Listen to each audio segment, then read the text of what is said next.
All right, so we're here, first episode of On That Note. I'm here with TJ Friga. That's how you say your last name? Yeah.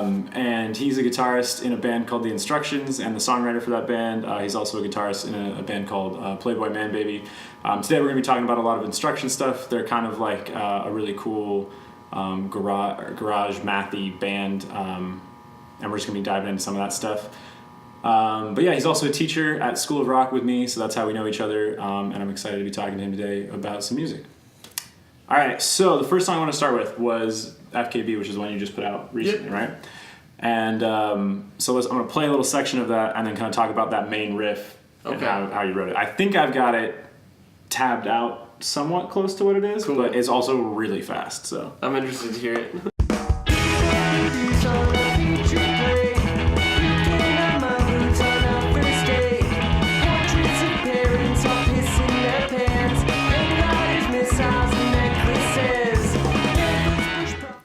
So what I had was this, which is kind of like a tapping thing coming from like this E shape. Nice. And then, so what is that actually kind of what it is, or are you not tapping? It's not, I don't think it's actually tapping.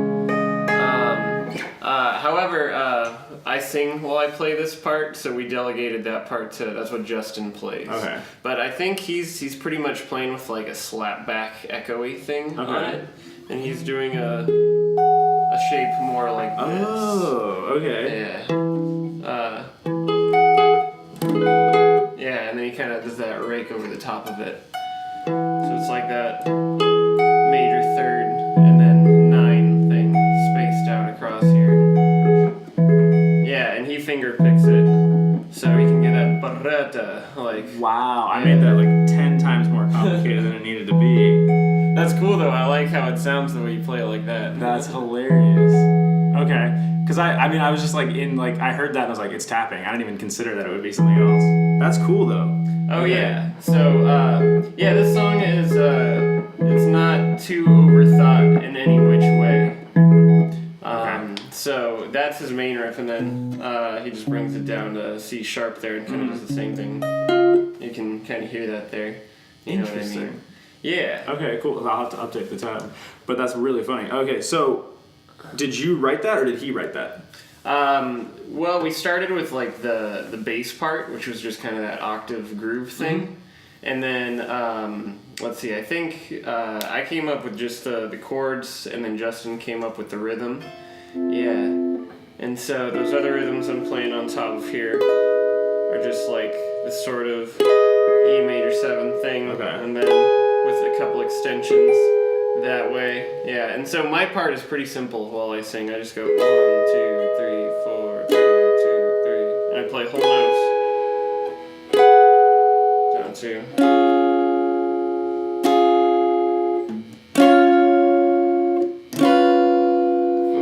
Goes over the top of that main riff. So like a C dominant 7 thing? Yeah, yeah, exactly. And is that's still in the verse, that C dominant 7? Mm-hmm. Oh, okay. Yeah. That's cool though. Okay, so then so the bass riff came first. Mm-hmm. Then was it your guitar part and then his guitar part, or his guitar part then yours? Probably his guitar part, because that kind of that's the main texture. And I was just kind of trying to envelop it with something that sounded complementary while I sang. I think I tried playing the same rhythm as him initially, but it was one of those deals where if we were all playing that rhythm, it came out too busy.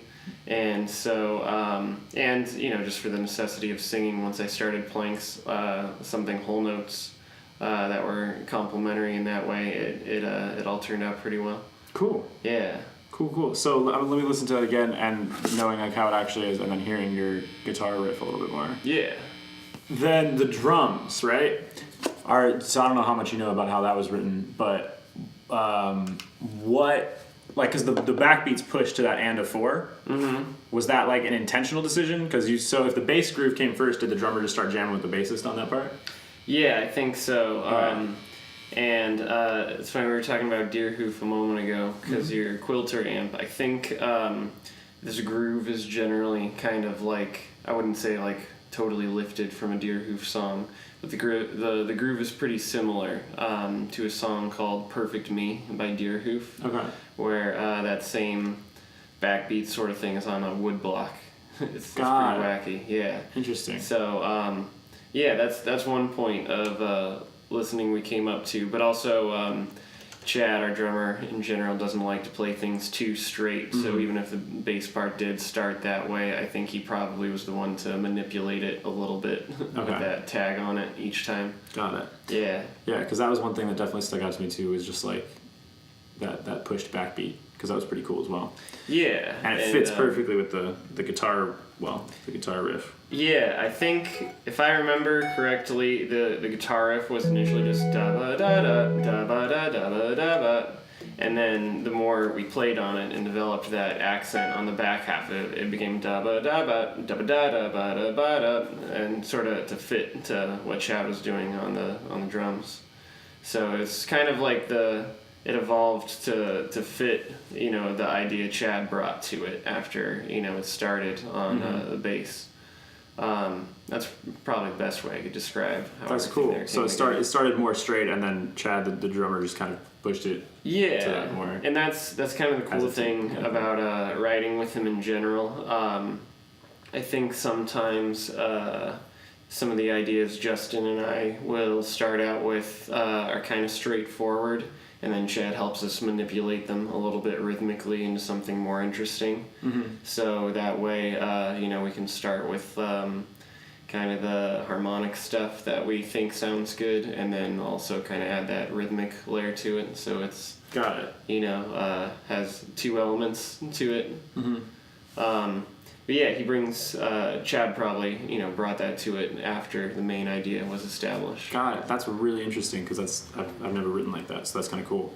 Now, is that, just because I'm always curious about the band dynamics, like, is that like kind of his job? Like, have you guys talked about that being like something that he does consciously, or is it just kind of something he just does naturally? Or have you been like, yo, Chad, like, we need to get this more rhythmically interesting? A little bit of both. Sometimes it just happens organically. Other times we'll bring him an idea that I say, well, I like this part of it, and I think this sounds cool, but it's pretty square rhythmically. Like, can you put some English on this or something? Cool. That's cool. And he can usually think of something to do with it. So yeah, for F.K.B, the lyrics on that song, we kind of thought it had this like wacky quality to it, and so we wanted to write some purposefully wacky lyrics. And so the first idea to roll with was all alliterations. I noticed that. Yeah, you can hear a lot of portraits of parents all pissing their pants. Yeah. And so at the time, for whatever reason, Justin was listening to the Shaq rap album where he disses Kobe on it. And that's where the like my ass Kobe thing came from.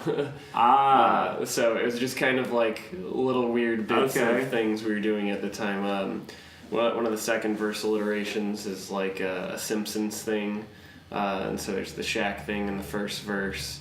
And I think Chad came up with hang gliders, missiles, and necklaces or something. But, so they were all just kind of like nonsense phrases that we thought fit together in a fun aesthetic way. Yes, I would say that they do. Yeah, so I think Justin decided to be F.K.B out of, the Shaq diss in the track, Got it. Yeah, which interesting. It's kind of a silly thing, and I wasn't totally on board initially, but it's ambiguous enough to where I figured unless you're really listening and honing in, that you're not gonna notice it, and most people probably don't mind. I definitely didn't think that would be from where that was from. Oh yeah, it's again everything in the song is like intentionally silly and esoteric in that way. Okay. I definitely noticed the alliteration, because then there's also that line about prickly pears. Yeah. What was it? Let's see. Picking up petrified prickly pears. Yeah. So I know. So that alliteration was like, did you guys, before you had written any lines, were you like, we want to make it alliterative? Yeah. Okay. Because again, I think we sat down to write some lyrics for that song, And a lot of our songs are, can be like personal or serious, but that one just had such like a wacky quality to it. We didn't want to take it too seriously and wanted it to be kind of a fun song. Oh, cool. Yeah. Very cool. And so you guys write lyrics in groups usually? Yeah, that's a thing we've been trying to do for like the past year or so. Or it used to sort of be that one of us would write lyrics and then bring them to the group and kind of, you'd hear them in practice, but we wouldn't really talk about what they were. And then, I think being like a music teacher or a guitarist, I realized there's always that, I know it's cliche, but you've probably heard like a music person or a words person, and I realized that that's really true for some people. A lot of people just hear the words first right away. And so I guess either through becoming more self-conscious or more just generally concerned about it, I started kind of having the band edit my lyrics, and then I'd explain to everyone like, okay, so this is what this part is about. Is that cohesive? Does that come through? Does that like sound cheesy, or does that make sense? And since then, I think I tried to be more open to everybody else's suggestions. If anybody had a line they wanted to offer in, or a direction they wanted to help shift the song, it became more of a democratic process of lyric writing. Got it. Yeah. See, that's cool. And so you mentioned words person versus music person. Are you someone who hears like the lyrics first prominently when they first hear a song, or the music? No, definitely a music person. So I've been trying to train myself to become a words person, because I know that's how so many other people listen to music. I want to be able to hear it both ways. And especially, I noticed that being a music over words person was kind of hindering my ability to listen to hip hop. Yeah. Yeah, I can see that. I'd immediately judge something on a beat, and words would kind of fly by too fast for me to sit and think about what the song was about. So a lot of the times I'd hear like the rhythmic quality that a person's rapping with, but not always the words they were actually rapping with. And so like learning to hear the words has been something I've done to kind of do that, and I think it's helped made me a better lyricist for as long as I've been doing that. So but I've definitely been a music person, and I'm trying to balance the two. That's cool. Yeah, that's interesting, and that's cool that you're like conscious of it and looking to get help from bandmates to like support that. Yeah, I bet that would definitely make a difference. Okay, so then from your most recent song to a song that's super old, I wanted to talk about how are you saying that, by the way? That's oublier. Oublier, French, I'm assuming. Yeah, it's French for it's a verb for to forget. I wonder how long I waited for you. Have you gotten old, or have I not grew? Was that because this was written 6-ish years ago? Was that something where you were just writing the lyrics and weren't getting that feedback from your bandmates? Or yeah, that was I think kind of before this process. So that was pretty much just me lyrically. Got it. Cool. And so what have you? So that's an old song. Are you guys still playing that live at all or no? We joked about it recently, but we haven't played that in a long time ago. I think we're kind of trying to include a couple old songs now when we play out. Just because, a lot of them, we don't want to cling too much to the past, but a lot of them are still fun and playable,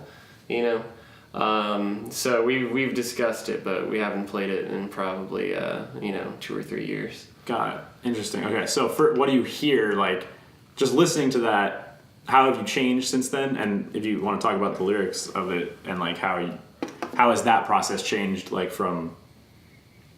you talked about how the process changed, but how does that change the result, essentially? Yeah. Well, the song definitely started with that. Okay, so it started with the guitar. Yeah, because that you can hear the lyrics kind of go along with that riff, Yeah. And then that extra beat in the verse came from kind of having like a beat to turn around on lyrically and melodically. You know? So it started with that riff, and then the changes behind it, And then the lyrics to it, were all me at the time. And I think it was, I kind of mentioned that when we were a little younger, it was kind of like we were afraid to show each other our lyrics all the time. You know what I mean? Yeah, absolutely. And then you just hear them once they get recorded and think like, oh, that's what you were writing about. Yeah. And so that was sort of what I did with this song. But the lyrics didn't turn out, they're, I guess a little, they're like naked, but not bad. You know what I mean? This song in general was, let's see, how would I summarize it? It's about, I guess it's a cliche, but it's about an ex-girlfriend, who had a lot of the lyrics are kind of like literal, like moved out of the state, and like it was weird to see when we'd hang out again, even though we were still friends, and like to feel yourself like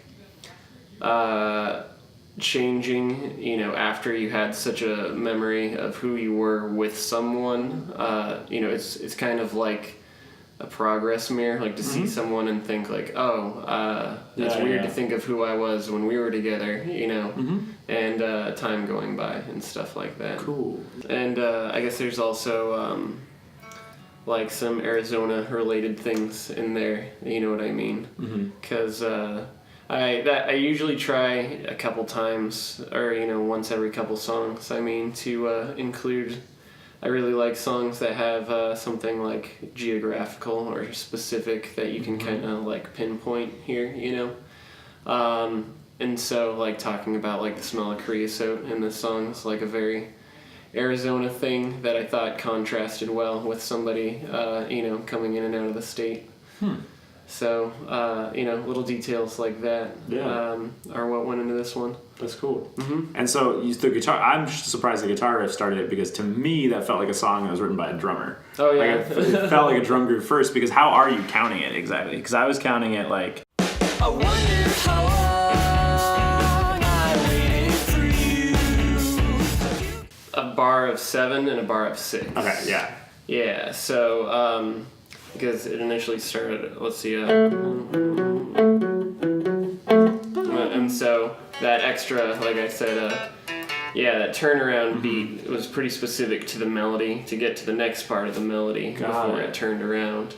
So, that's not one where we were even trying to get, in a weird time signature. It just ended up that way. That's cool. Yeah. Yeah, because when I first heard that, I was like, just listening to the drum riff, I was like, that's probably a drummer first song. Because it feels so, like, it would seem strange to write a melody that's in that kind of signature, but that's cool that you were able to do that and feel it that way. Yeah, and I think when you isolate the melody like that, it doesn't sound like there's purposefully an extra beat on it. It just kind of, that last note... sort of just like pivots it into the next part of the melody, So really, I guess like you could think about it as like 6, 1, and 6, because that beat's so isolated to me, But I always just counted 7 and 6 when we really had to think about it. Yeah, and then so the other thing I noticed in that song was the bass riff. So the bass riff on that song ends up becoming like the driver of the harmony, basically, because the guitar riff is static, and it's not moving. And it starts off, even though the guitar riff kind of, if I was just looking at it alone, I would think of it more as like an F sharp minor kind of thing. But because the bass starts on that D, it feels like more like a D major kind of thing. Yeah. And then it goes over to this riff, which again I would think of an A, or maybe D, but you end up playing a B over it, which is pretty dope, because it just feels different than what you would expect. So was that like, is that just what the bass player wrote, or was that like a decision of like, we want the harmony to move in this specific way? I think, let's see, we kind of had the idea initially that the guitar riff was going to be static and have things moving behind it. But we wrote the changes to it right after the riff. And so it wasn't so much that I was trying to think like what chords do these changes fit over. I was just kind of experimenting with what did sound good behind it in a kind of trial and error way. And so I think once we kind of got the direction of it from D major, it made sense to go to like the 6 and then the 5 on A, and then kind of just bring it between those 3 chords.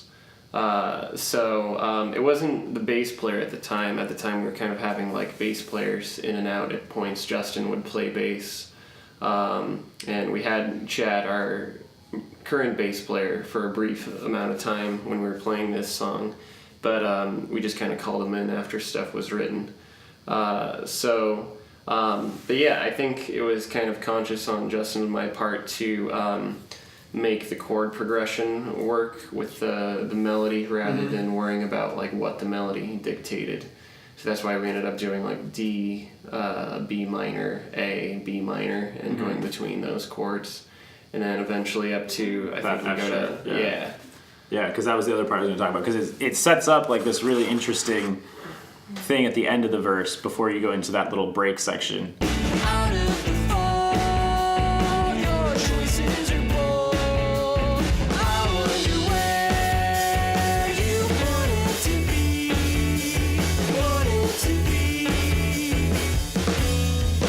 Leading into that, you wanted to just change the feel to more like a F sharp minor kind of vibe. Yeah, or I think, the way the lyrics were going there, we needed some kind of turnaround to either start it over or go into another part of the song.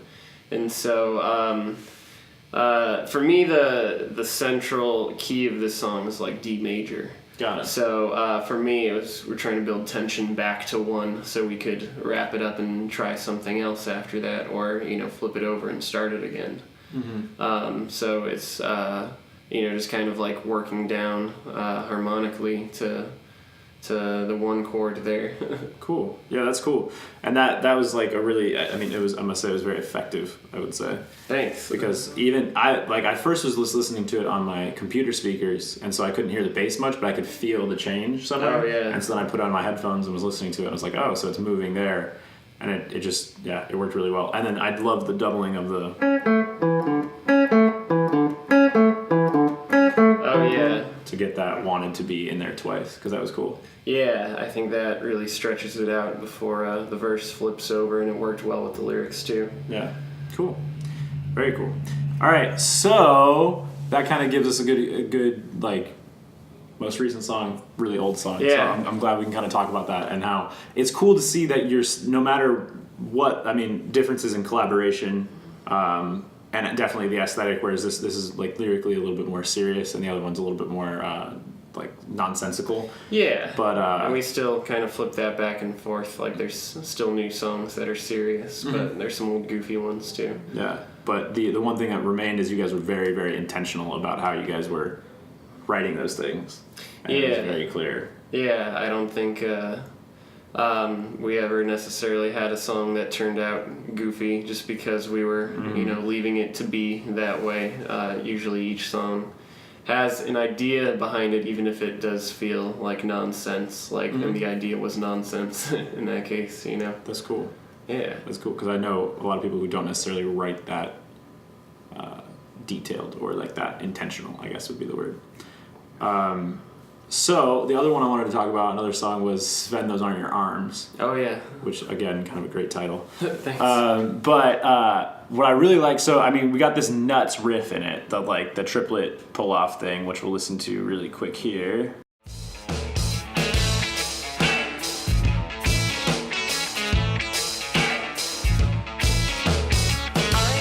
And so you got that like crazy...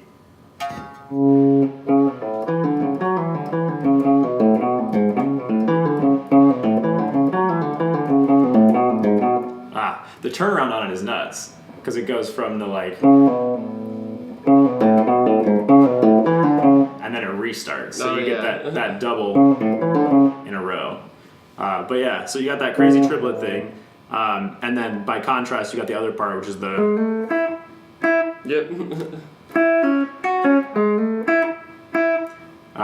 Which I loved the distinction between the two parts, because it's one's so busy and so triplet, and the other one's just kind of like this swung, really simple thing. Yeah. So how did those riffs come about? It's kind of funny. This is like swapped with what you were thinking on F.K.B. because this one we do tap out for the triplet part. Yeah. That's awesome. Okay, Yeah. so how does that part go? So it's like.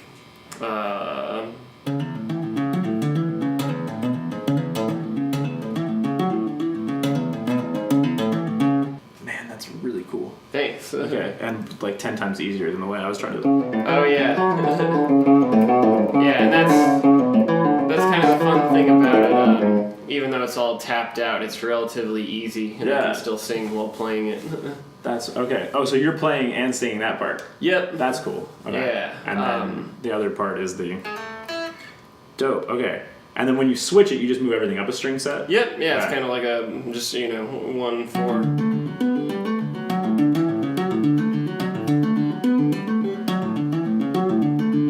And then turnaround is like Yeah, that one's more repetitive. yeah, exactly. And so on. That's cool. Yeah, but each of the parts in the song kind of are just based around like a chord I tapped out, Yeah. So was your tapping riff like the first thing that came about in that song? Yeah, Okay. we started with that and kind of tried to build the chords off of, just the original first chord idea. And then those parts came up, I think, in the studio where we were trying to just kind of make that like feel not necessarily like a lead part, but kind of like an underlying, bass for everything else going on. And then, so the other parts are really more, I think of the tapping part as like the rhythm part, and what you just played is like the lead part. Got it. Yeah. Yeah, and I can see that, and because it does, and I mean part of that is too the way it's mixed. Mm-hmm. Is it's mixed in a way that makes it just feels like an A chord, even though there's so much more going on. At least that was how I was tracking the harmony. Yeah, that's the intention. It was just supposed to feel like a set of easy changes, not necessarily this intense tapping thing. Mm-hmm. And the rhythm's like kind of easygoing too. It's not like we're furious on the fretboard over it. Cool. That switch from A to D, and then the harmonies on the vocals. So let me play that switch to A to D. Watching you back to class, I just got tired and fell asleep one night. And then the harmonies.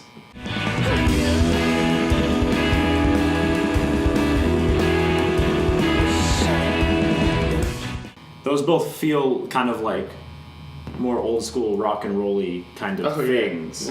Just because it's 1/4 and then some sort of, is that kind of, I was hearing like a dominant chord being outlined there. I didn't have time to like sit down and figure out all the notes, but that was kind of the vibe I was picking up. Yeah, definitely in the vocal harmony, I think we were trying to like almost give it like a country twang feel. Yeah. And so I think there's like it's like a major 6 chord or something like that. Okay. Because I didn't know much about country harmony at all, and we vaguely discovered like the 6 is what makes everything sound country. like country. Yeah, exactly. But yeah, and then the 1/4 thing in Sven is that song is I guess supposed to be kind of just like intentionally like a simple pop song with just some kind of fun technical things in it. Mm-hmm. And it's funny, we're trying to learn how to describe our band, that question, what kind of band are you? Of course. And we never have a good answer for that. But on this note, the best answer I can always give is we're like pretty much like a pop band that does technical stuff. Okay. You know what I mean? Because I don't think like we're not necessarily writing like mind-bending songs or anything. The changes are pretty straightforward and within the rock and roll canon. Yes. But we just kind of try to do some things that make that that idea a little more interesting, whether they be like a weird feel or something tapped out, or something nonsensical with the lyrics. Any of those things I feel like kind of vary it enough for us to be interested in doing it. No, absolutely, and that's cool that was a vibe you were going for, because I did pick up on that. Cool. Where you're taking these kind of these really traditional kind of rock and roll changes or harmonies and putting them in this context of like some more mathy guitar parts, or just some like really out there songwriting stuff. So it was definitely kind of achieved in a certain way. Thank you. So that's really cool. I think if you just look at all the changes in Sven, it's like basically like doo-wop or something. Exactly. Yeah. Yeah.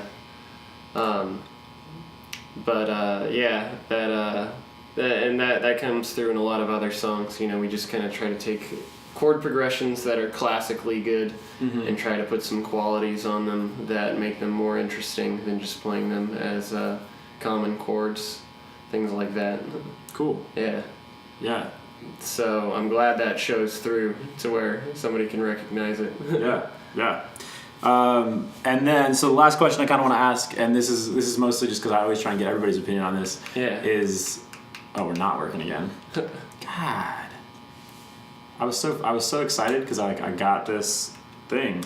I bought it at Staples, and I was like, I'm gonna look so legit with my clicker. But I guess I can just ask you, because I'm just going to be putting it up on the video anyway. That's later. okay. But like, how and when do you kind of use theory when you're writing? Because that's a question my students ask all the time.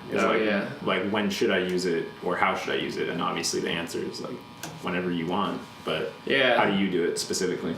I try, I suppose, not to think about it while I'm writing initially, and then I kind of, once I've got an idea that's like interesting, just because it's inherently interesting, it sounds good without thinking about it, then I kind of try to let theory be like the bumpers for getting everything into place. Okay. If you, sometimes I've written melodies where like it's interesting, but there's like an ugly note, or you can't feel where it's leading to, or like, for example, we were talking about Oublier, where it starts out with just the riff, which, if you look at it, like you were saying, it looks kind of like F sharp, like you're writing in the pentatonic scale or something. So I was trying to figure out what notes that, like, or which chords those notes didn't offend, and I found out I could kind of, like, center it around D, and from there I used my key of D to think, okay, what other chords or possibilities in this song? And then that kind of, I like to think about, when I teach, like, how to operate in a key, especially, I like to think of that as, like, knowing your options. Like, which chords are available and what can you do with those chords. So, like, that would be probably one of the best examples I could demonstrate right now, just thinking around D, like what key or what chords are safe within this key that will be compatible with this melody I've got. And so kind of like trying out different chords, making sure they agree with the notes in the melody. Or for things like Sven, where it's a big tapping part, looking at the scale and the chords you're trying to imply and making sure all the notes you're playing convey that chord and, don't get to where they just sound like a scale up and down. Which maybe that song gets a little bit close on that threshold of just sounding like I'm picking notes out of the scale. But, luckily, like you mentioned, you can hear an A come across. So it's not, like, too much there. And that's, the more I try to do things like tapping now, I'll try to think, like, what chord am I trying to play? How can I separate the notes individually and then string them together in an interesting way?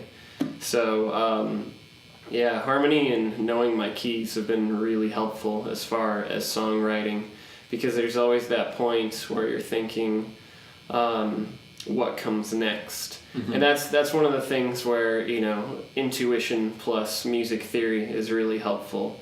If you can kind of imagine what the next chord is and then make sure it works out, that's kind of the hardest thing in songwriting, seemingly, to like add that next block on top.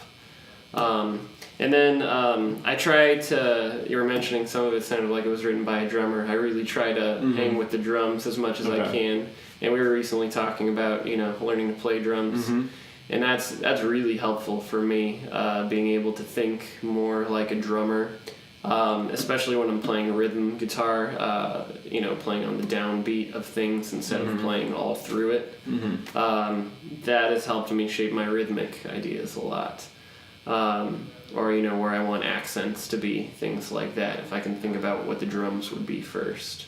So I think it starts with intuition. If you feel like you've got a good song idea, then that's the most important part, but you use everything else to say what comes next. How can I take this inherently good idea and then put like a personal twist on it? You know what I mean? Because a lot of these songs would be pretty simple without some of the weirder things that we applied to them. So I think that's what kind of makes us sound like us. Yeah. So I guess really detailing songs is what I use it most for.